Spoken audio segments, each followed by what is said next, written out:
మాతృదేవో భవ, పితృదేవో భవ, ఆచార్య దేవో భవ. Hello my dear students and parents, I Harish Reddy, master trainer and mentor to IIT NEET episode students. Today session వచ్చేసి తెలంగాణ ఎప్సెట్ మే 11th evening shift. అంటే మొత్తం పేపర్లు అయిపోయినాయి. ఇంజనీరింగ్ ఆల్రెడీ బైపీసీ అయిపోయింది, 4th and 5th, 9th, 10th, 11th టోటల్గా 6 పేపర్స్ కంప్లీట్ అయిపోయాయి. Last ఇదే evening shift complete అయిపోయింది. ఈ పేపర్ ఎలా వచ్చిందో మాట్లాడుకునే ప్రయత్నం చేద్దాం.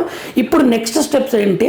ఈ ఫైనల్ పేపర్ అయిపోయింది, ఎప్సెట్ కంప్లీట్ అయిపోయింది, తెలంగాణ ఎప్సెట్ ఎగ్జామ్ కంప్లీట్ అయిపోయింది. సో నెక్స్ట్ స్టెప్స్ ఏంటి, మీరు ఎటువంటి జాగ్రత్తలు తీసుకోవాలి, కౌన్సిలింగ్ ప్రాసెస్ ఎట్లా అనేది మీకు క్లియర్గా ఎక్స్ప్లెయిన్ చేస్తాను. లాస్ట్ వరకు చూడండి, పేపర్ రివ్యూ చూడండి. ఫస్ట్ లాస్ట్ షిఫ్ట్ ఇది మోడరేట్ టు టఫ్ పేపర్ అయితే మోడరేట్ టు టఫ్ అంటున్నారు. ఎక్కువ మంది స్టూడెంట్స్ అయితే టఫ్ అంటున్నారు పేపర్. చాలామంది స్టూడెంట్స్ అయితే tough sir, JEE mains level ఉన్నాయి సార్, మాకు టైం సరిపోలేదు సార్ అని చాలామంది చెప్తున్నారు. సో కొద్దిమంది స్టూడెంట్స్ మాత్రం మోడరేట్గా అనిపించింది సార్ అని చెప్పారు. కొద్దిమంది, ఎక్కువ మంది అయితే టఫ్ అని చెప్తున్నారు. ఒక రకంగా దీన్ని టఫ్ అని కన్సిడర్ చేయొచ్చు మనం పేపర్ని. Next maths and physics tough and lengthy వచ్చింది యాజ్ యూజువల్. మనం ఒకటి అబ్జర్వ్ చేస్తే 2026 తెలంగాణ ఎప్సెట్లో కెమిస్ట్రీ ఒక్కటే ప్రతి సెషన్లో కాపాడుతూ వచ్చింది స్టూడెంట్స్ని. కొన్నిసార్లు ఈజీ, కొన్నిసార్లు మోడరేట్ కాపాడుతూ వచ్చింది. ఫిజిక్స్ అండ్ మ్యాథ్స్ అయితే మాత్రం మ్యాథ్స్ అయితే ఫుల్ టఫ్, అన్నిట్లల్లో టైమే సరిపోలేదు చాలామంది స్టూడెంట్స్కి. సో మెనీ స్టూడెంట్స్ యావరేజ్ ఎంతమంది వస్తుంది అంటే 55 to 60 మార్క్స్ వస్తున్నాయి యావరేజ్గా ఎక్కువ మంది స్టూడెంట్స్కి. నెక్స్ట్ బిలో 10,000 అయితే 75+ మార్క్స్ ఉండొచ్చు, 70-75+. 70 బిలో 10,000 అంటే మీరు అది ఒకవేళ పేపర్ మరీ టఫ్ ఉంటే 8,000 కూడా కావచ్చు, 7,000 కూడా కావచ్చు. My dear students and parents, ఒకసారి నేను మళ్ళీ ఒక వీడియో చేస్తాను వెరీ క్లియర్గా మార్క్స్ వర్సెస్ ర్యాంక్ అనేది. ఓకేనా? ఇక్కడ ఈ విషయానికి వస్తే కెమిస్ట్రీ అయితే easy to moderate sir, 25 questions మేము ఫాస్ట్గా సాల్వ్ చేశాం సార్ అని చెప్పారు. మిగిలిన రిమైనింగ్ గెస్ చేసి పెట్టామని చెప్పారు. ఆర్గానిక్ అయితే డైరెక్ట్ ఎన్సీఆర్టీ నుంచి వచ్చాయని చెప్పారు. Most of the questions direct from NCERT అని చెప్పారు, ఎక్స్ట్రా సిలబస్ కాకుండా. ఎక్స్ట్రా సిలబస్ తెలుగు అకాడమీ నుంచి అనుకోండి.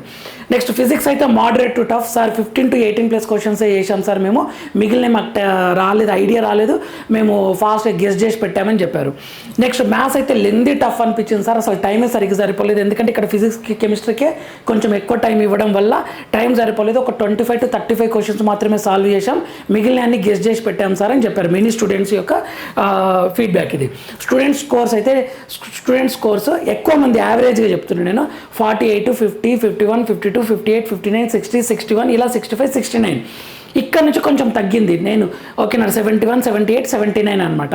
ఇక్కడ జేఈ మెయిన్స్ కూడా వీళ్ళ పర్సెంటేజ్ బాగుంది, 96, 98, 99 పర్సెంటేజ్ ఉన్న స్టూడెంట్స్, 91, 92. ఇంకా నేను విన్నాయి 101, 110, 122, 180 విన్నాను. కానీ తక్కువ మంది స్టూడెంట్స్, ఎక్కువ మంది స్టూడెంట్స్ ఇన్ఫర్మేషన్ నేను ఇస్తున్నాను ఇక్కడ. సో ప్యానిక్ అవ్వకండి మై డియర్ ఫ్రెండ్స్. వాళ్ళు 99 పర్సెంటేజ్ వచ్చింది జేఈ మెయిన్స్లో, కాబట్టి మంచి ర్యాంక్ ఉంది, అక్కడికి వెళ్ళిపోతారు నో డౌట్. మనం చూడండి ఎప్సెట్లో 10,000 ర్యాంక్ లోపల ర్యాంక్ వచ్చింది అనుకోండి, first 2,000 to 3,000 students IIT, NIT, triple IT వీటిల్లో జాయిన్ అవుతారు. సో మీరు ఇది ఆలోచించి పెట్టుకోండి, సార్ నేను కంప్లీట్గా ఎప్సెట్ మీదే డిపెండ్ అయి ఉన్నా, నాకు అన్ఫార్చునేట్లీ జేఈ మెయిన్స్ మంచి పర్సెంటేజ్, మంచి ర్యాంక్ రాలేదు, సో నేను ఇక్కడ దీని మీద డిపెండ్ అయినా అంటే కొంచెం హ్యాపీ అనిపిస్తుంది. ఎందుకంటే మన కాంపిటీషన్ కొంత ఫిల్టర్ అయిపోతుంది. ఓకేనా? ఎందుకంటే ఐఐటి అడ్వాన్స్డ్, జేఈ మెయిన్స్ రాసిన ప్రతి స్టూడెంట్ ఎప్సెట్ రాస్తాడు. ఇక్కడ ఇంకొక విషయం, పేపర్ అయితే టఫ్ దెన్ మార్నింగ్ షిఫ్ట్ కూడా మోడరేట్ టు టఫ్ అని ఇచ్చింది, ఈజీ అయితే కాదు. సో ఇది మోడరేట్ అని ఇచ్చింది, ఇదైతే టఫ్ పేపరే ఒక రకంగా.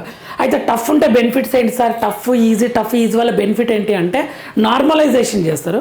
ఒక్కటే రోజు ఒకే టైంలో ఎగ్జామ్ పెడితే నార్మలైజేషన్ అవసరం ఉండదు. మొత్తం మార్కులు డైరెక్ట్ ఎన్ని మార్కులు వస్తే అన్ని ఇస్తారు. కానీ డిఫరెంట్ షిఫ్ట్స్, డిఫరెంట్ పేపర్స్ కాబట్టి నార్మలైజేషన్ చేస్తారు. ఈ టఫ్ పేపర్లు ఏంటి అంటే ఈజీ పేపర్ని, టఫ్ పేపర్ని ఈక్వల్ చేయడమే వాళ్ళ టార్గెట్. అలా ఈక్వల్ చేయాలంటే ఏం చేయాలి? మార్క్స్ని యాడ్ చేయడం జరుగుతుంది. 1 to 2, 2.5 మార్క్స్ అలా యాడ్ అయ్యే ఛాన్స్ ఉంటుంది టఫ్ పేపర్లో. సో టఫ్ పేపర్ వచ్చిందంటే మీకు కొంత బెనిఫిట్. ఓకేనా? మ్యాక్సిమం బెనిఫిటే ఉంటుంది, ఏం డ్రాబ్యాక్ అయితే ఉండదు. సింపుల్ చెప్పాలంటే ఈజీ పేపర్లో 80 మార్కులు వచ్చినా, టఫ్ పేపర్లో 70 మార్కులు, 65 మార్కులు వచ్చినా ఒకటే అనుకోండి, మీకు అలా అనుకోండి, అలా అర్థమవుతుంది మీకు క్లియర్గా. ఈ ప్రాసెస్ గురించి నేను వెరీ క్లియర్గా ఒక వీడియో చేస్తాను. నెక్స్ట్ ఇన్ 2026 ఎప్సెట్ మొత్తం ఆల్ షిఫ్ట్స్ కంపేర్ చేస్తే మ్యాథ్స్ అయితే వెరీ టఫెస్ట్ అని చెప్తున్నారు, physics moderate to tough, chemistry ఒక్కటే మిమ్మల్ని కాపాడింది స్టూడెంట్స్ని easy to moderate. 70 to 80 mark వచ్చింది అనుకోండి మై డియర్ స్టూడెంట్స్, అన్ని షిఫ్ట్స్ కలిపి చెప్తున్నా, 70 to 80 అలా వచ్చిందంటే మీకు 99% చెప్తున్నా, బిలో 10,000 ఉండొచ్చు, 8,000 ఉండొచ్చు, 7,000 ఉండొచ్చు, 6,000 ఉండొచ్చు, 5,000 ఉండొచ్చు, 4,000 ర్యాంక్స్ అలా ఉండొచ్చు. ఈ మార్క్ ఉన్న వాళ్ళైతే టాప్ కాలేజ్ ఎక్స్పెక్ట్ చేయొచ్చు. 70 to 80 మార్క్స్ ఉన్న స్టూడెంట్స్, నేను అన్ని షిఫ్ట్స్ చెప్తున్నాను. నేను ఇంకొక వీడియో వెరీ క్లియర్గా చేస్తాను. ఇంకా 55 to 65 మార్క్స్ వస్తే many students will be there. Below వీళ్ళకైతే 25,000 లోపల ఉండొచ్చు, 15,000 లోపల కూడా ఉండొచ్చు. ఈ స్టూడెంట్స్ అందరు, ఈ మార్క్ స్టూడెంట్స్ అందరూ. Okay, I will give very clear information. ఇప్పుడు నేను అన్ని ఇన్స్టిట్యూషన్స్ అందరు స్టూడెంట్స్ ఇన్ఫర్మేషన్ తీసుకొని మరి వెరీ క్లియర్గా నేను చేస్తాను. ఇది 99% రిలయబుల్గా ఉంటుంది. ఒక్కసారి చూసుకోండి, మీరు కరెక్ట్గా టాలీ అవుతుంది. నేను రిజల్ట్ వచ్చిన తర్వాత కూడా నేను కంపేర్ చేసి చెప్తాను, మనం ఎలా ఎస్టిమేట్ చేసాము. మీ ఫీడ్బ్యాకే ఇదంతా, స్టూడెంట్ ఫీడ్బ్యాకే. ఇదేదో నేను చేసిన ఎక్స్పెరిమెంట్ కాదు, నాకు స్టూడెంట్స్ని బట్టే ఇవన్నీ నేను డిస్కస్ చేయడం జరుగుతుంది. సో ఇక్కడ ఇంకొక పాయింట్ ఏంటి అంటే, after analysis I will give one more video క్లియర్గా. ఇప్పుడు కొంచెం కూల్ అయ్యి అందరికీ మార్క్స్ అందరూ మీకు స్క్రీన్ మీద కనిపించిన వెంటనే ఆ మార్క్స్ ఎంటర్ చేస్తారు కదా, ఆ మార్క్స్కి బట్టి మీకు ర్యాంక్ ఎలా ఉంటుంది, మార్క్ వర్సెస్ ర్యాంక్, దాన్ని బట్టి వెరీ క్లియర్గా నేను చెప్తాను క్లియర్గా. ఇప్పుడు ఈరోజు జరిగిన ఈవినింగ్ షిఫ్ట్ పేపర్లో మీకు వస్తున్న మార్క్స్ అయితే మెసేజ్ చేయండి. నేను వాటన్నిటిని చూసి వాటి మీద క్లియర్ ఒక వీడియో చేస్తాను. ఎవరికైనా రిప్లై రాకుంటే ఏమనుకోకండి my dear students and parents. Classes ఉన్నాయి, క్లాసెస్ ఇది అంతా రెండింటిని బ్యాలెన్స్ చేయడం, టైం దొరికితే ఖచ్చితంగా ఇస్తాను, లేదా వాటన్నిటిని చూసి ఒక వీడియో చేస్తాను. బెల్ ఐకాన్ క్లిక్ చేసి పెట్టుకోండి, ఇమ్మీడియట్గా అప్లోడ్ మీకు నోటిఫికేషన్ వస్తుంది, ఇమ్మీడియట్గా వాచ్ చేయొచ్చు. సో లో స్కోర్స్ అయితే 40 to 50 మార్క్స్ వచ్చిన స్టూడెంట్స్ అయితే డిసప్పాయింట్ అవ్వకండి. Don't nervous. ఇది లైఫ్ ఎగ్జామ్ కాదు. మీకు ఖచ్చితంగా ఏదో కాలేజీలో సీట్ వస్తుంది. ఓకేనా, మీ స్కిల్స్ పెంచుకున్నారంటే మీరు ఖచ్చితంగా సక్సెస్ అవుతారు మై డియర్ స్టూడెంట్స్. పేరెంట్స్ మీరు కూడా మీ పిల్లల్ని ఏమనకండి. ఎగ్జామ్ అయిపోయింది, 40 మార్క్స్ అని చెప్తున్నాడు సార్ మా అబ్బాయి, 42 మార్క్స్ చెప్తున్నాడు. ఇంటర్మీడియట్ 2 సంవత్సరాలు కలిపి 6 లక్షలు ఇచ్చాము, 5 లక్షలు పెట్టాము, ఆ కాలేజీలో జాయిన్ చేశాము, ఇంత మార్క్స్ పెడితే ఇన్ని పైసలు పెడితే కూడా మార్కులు తక్కువ వచ్చినాయి, బాధ అవుతుంది అని ఖచ్చితంగా ఉంటుంది. ఫ్యాకల్టీగా మార్కులు ఎక్కువ వస్తేనే సంతోషం అనిపిస్తుంది ఫ్యాకల్టీ, పేరెంట్స్కి, పిల్లలకైనా సరే. కానీ ఏమనకండి, ఎందుకంటే క్లియర్గా చెప్తున్నా, ఆ పిల్లలు ఓకే లైఫ్లో ఇంకా ఒక కష్టపడే స్టేజ్ ఉంది. ఓకే, మీరు మోటివేషన్ ఇవ్వండి. బీటెక్ 4 years జాగ్రత్తగా కష్టపడి స్కిల్స్ డెవలప్ చేసుకుంటే మీకు మంచి ఫ్యూచర్ ఉంటుంది. మీరు ఐఐటీలో చదివినా, నార్మల్ ఫారెస్ట్లో ఉన్న ఒక కాలేజీలో చదివినా మీ దగ్గర స్కిల్ లేకపోతే జాబ్ ఉండదు. సో స్కిల్స్ డెవలప్ చేసుకోవచ్చు. ఇప్పుడు ఆర్టిఫిషియల్ ఇంటెలిజెన్స్ యుగంలో మనం ఉన్నాం. సో మీరు మీ దగ్గర స్కిల్ పెంచుకోవడం ఎంతసేపు ఈజీ. మీరు ఏదనుకుంటే ఆ స్కిల్లో దాని మీద మీరు ప్రొఫెషనల్ కావచ్చు. ఓకేనా, సో అలా ట్రై చేయండి. ఇంకా కొన్ని ఇంపార్టెంట్ పాయింట్స్ ఇస్తాను. 99% మార్క్స్ వోంట్ డిక్రీస్. కొద్దిమంది భయపడుతున్నారు, మార్క్స్ ఏమన్నా తగ్గుతాయా సార్, ఇప్పుడు 50 మార్కులు వచ్చినాయి, నాదేమన్నా 45 అవుతుందా అని అంటున్నారు. 99% అలా అయితే జరగదు. అది వెరీ నార్మలైజేషన్లో టఫ్ ఉంటే యాడ్ చేస్తారు. ఓకేనా, ఏదో 1-2% అది పాసిబిలిటీ ఉంటుంది. మార్క్స్ అయితే తగ్గవు. ఒకసారి చూడండి, నేను దాని గురించి ఎక్స్ప్లెయిన్ చేస్తాను. నెక్స్ట్ స్టెప్స్ ఏంటో చెప్తా చూడండి. ఇప్పుడు ఎగ్జామ్స్ అయిపోయినాయి, ఎప్సెట్ ఎగ్జామ్స్ అయిపోయినాయి. ఇప్పుడు ఏం చేస్తారంటే రెస్పాన్స్ షీట్స్ ఇస్తారు. ఓకేనా, agriculture and pharmacy response sheets already వచ్చినట్లు వెబ్సైట్లో, ఒకసారి నేను దాని మీద వీడియో చేస్తాను. రెస్పాన్స్ షీట్స్ ఇస్తారు. ఇప్పుడు నెక్స్ట్ రెస్పాన్స్ షీట్ ఇచ్చిన తర్వాత ఫైనల్కి రిజల్ట్ ఇస్తారు. ఇక్కడ ర్యాంక్ ఇస్తారు. ఇప్పుడు మీకు మీ మార్క్స్, మీ పేపర్ స్కాన్ చేసి నార్మలైజేషన్ చేసి ఒక మార్క్ డిసైడ్ చేస్తారు. ఆ మార్కులు ఎట్లా వస్తాయంటే 72.5, 62.7 అలా డెసిమల్లో వస్తుంటుంది. నార్మలైజేషన్ చేసి ఇస్తారు. దాంతోపాటు ర్యాంక్ ఇస్తారు. ఫైనల్గా ర్యాంక్ ఇస్ ఫైనల్ అనమాట. మార్క్ అది ర్యాంక్ ఫైనల్. ర్యాంక్ అయితే ఒక ర్యాంక్ సేమ్ ఎవరికి ఉండదు. ఒక మార్క్ సేమ్ ఉండొచ్చు, కానీ ర్యాంక్ మాత్రం సేమ్ ఉండదు. ఓకేనా, rank first rank, second rank, third rank. First rank వచ్చిన వాళ్ళకి ఫస్ట్ ప్రిఫరెన్స్ ఇచ్చి ఏమడిగితే అది ఇస్తారు. ఏ కాలేజ్ అడిగి అలా అనమాట. సెకండ్ ర్యాంక్ సెకండ్ ప్రియారిటీ అలా ర్యాంక్ ఇస్తారు. ఈ ర్యాంక్ని బట్టి సీట్ అలాట్మెంట్ జరుగుతుంది.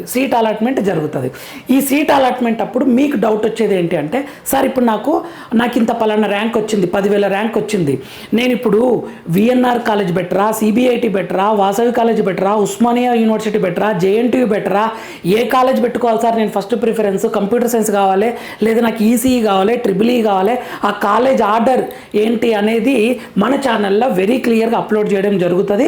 మీకు విత్ ఎక్స్ప్లెనేషన్, ప్రాక్టికల్గా, రిలయబుల్గా ఇక్కడ ఈ ప్రాబ్లం ఉంది అని డిస్కస్ చేస్తూ ఎక్స్ప్లెయిన్ చేస్తాను. ఫ్రీ మెంటర్షిప్, ఎటువంటి మనీ అవసరం లేదండి, ఎటువంటి మనీ అవసరం లేదు, ఎవరికి ఇవ్వాల్సిన అవసరం కూడా లేదు. మీరు ఈ లిస్ట్ తీసుకొని ఈజీగా మీరే పెట్టుకోవచ్చు. ఓకేనా, మీ కంప్యూటర్ గురించి ఐడియా లేకపోతే మీ సేవ దగ్గర మీరు పక్క నుండే పెట్టేయాలి మొత్తం ఏ డీటెయిల్స్ అయినా సరే.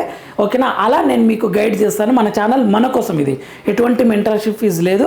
మీరు నాకు మెసేజెస్ కూడా ఏం చేయకండి, సార్ మీ మెంటర్షిప్ ఎంత, మీ ఆఫీస్ ఎక్కడ, తర్వాత మీకు ఎంత మనీ పంపించాలి, మీరు మాకు పర్సనల్గా గైడ్ చేస్తారని అలా ఏం పెట్టుకోకండి. నేను నా స్టూడెంట్స్కి ఇస్తున్న ఇన్ఫర్మేషన్ అందరికీ ఇస్తున్నాను అంతే. ఇక్కడ ఈ యూట్యూబ్ ఛానల్ ద్వారా తెలుగు స్టేట్ స్టూడెంట్స్ అందరికీ, పేరెంట్స్కి అవేర్నెస్ ఇస్తున్నాను అంతే. అదే నాకు సాటిస్ఫాక్షన్. ఓకేనా my dear students and parents, mentorship అవసరం లేదు. ఫస్ట్ ఆఫ్ ఆల్ అవసరం లేదు. మీకు లిస్ట్ తెలిస్తే మీరు వెబ్ ఆప్షన్స్ మీరే పెట్టుకోవచ్చు కదా. వెబ్సైట్ అప్లికేషన్ చేయడానికి ఎవరైనా మెంటర్ని పెట్టుకున్నారా? ఎవరికైనా 500, 10, ఒక 1000 రూపాయలు ఇచ్చి అప్లై చేయండి అని చెప్పలే కదా, మీరే కదా పక్క నుండి. మీరు కాకపోతే ఎవరైతే ఫిల్ చేస్తున్నారో వాళ్ళ పక్క నుండి డీటెయిల్స్ అన్ని మీరే చెప్పారు కదా. అలా చేసుకోవచ్చు my dear students and parents. So ఇక్కడ ఇంకో కొన్ని points, you should write advanced exam. Next relax అవ్వకండి. Next May 17th advanced exam ఉంది. అప్లై చేసిన ప్రతి స్టూడెంట్ రాయండి. బిట్సాట్ ఉంది. నెక్స్ట్ ఏది అప్లై చేస్తే అది రాయండి. అన్ని ఎంట్రన్సెస్ ఎగ్జామ్ అయిపోయాక మీరు బీటెక్లో జాయిన్ అవ్వడానికి, ఓకే బైపీసీ స్టూడెంట్స్ అయితే B pharmacy, agriculture, horticulture, veterinary వాటి జాయిన్ అవ్వడానికి ఒక 2 months టైం ఉంటుంది.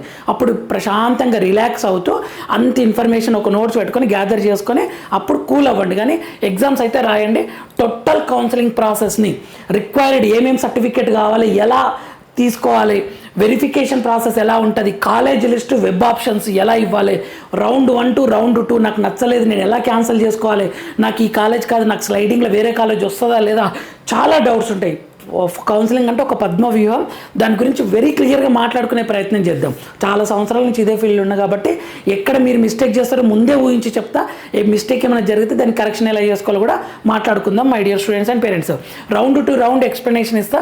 లాస్ట్ స్టెప్ వరకు వెరీ క్లియర్గా ఇన్ఫర్మేషన్ ఇస్తా. మీకు బీటెక్ కాలేజీలో సీట్ వచ్చినంత వరకు, సార్ మాకు బీటెక్ కాలేజీలో జాయిన్ అయినా, కాలేజీలో ఫీజు కట్టిన, లైబ్రరీ ఫీజు, ఆ ఫీజు, ఈ ఫీజు కట్టేసిన, క్లాసెస్ స్టార్ట్ అయినంత వరకు మన ఛానల్ని ఫాలో అవుతుండండి.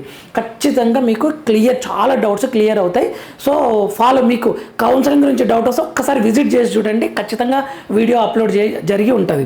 ఓకేనా, లైక్ చేయండి, ఇన్ఫర్మేటివ్ అనిపిస్తే షేర్ చేయండి, సబ్స్క్రైబ్ చేసుకోండి my dear students and parents. And website counselling, JoSAA counselling, సీసాప్ counselling, NEET counselling ప్రాసెస్ని వెరీ క్లియర్గా మన ఛానల్లో అప్లోడ్ చేయడం జరుగుతుంది. ఇది మన ఛానల్ మన కోసం.